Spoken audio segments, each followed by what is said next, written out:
terlihat banjir merendam semua ruang kelas SD Prampelan 1 dan 2. Di kedua sekolah tersebut, ketinggian air mencapai 1 meter. Puji Ningsih, salah seorang guru sekolah dasar negeri Prampelan, menuturkan setelah melakukan konsultasi ke Dinas Pendidikan Kabupaten Demak, pihak sekolah disarankan untuk tidak melakukan pembelajaran tatap muka secara langsung. Hal itu dilakukan untuk keselamatan para siswa.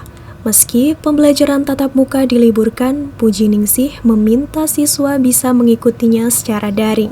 Siswa aslinya kan mulai berangkat hari ini, karena banjir kita laporan ke dinas.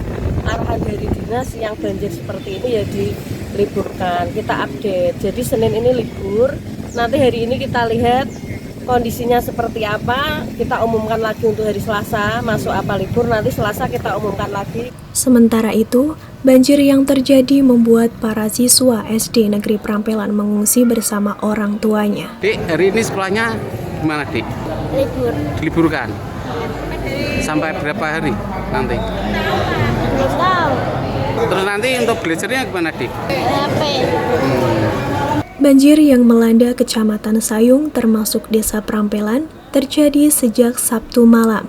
Ketinggian air semakin meningkat seiring debit air sungai meningkat, serta intensitas hujan yang mengguyur wilayah hulu sungai. Dari Demak, tim liputan TV-ku melaporkan.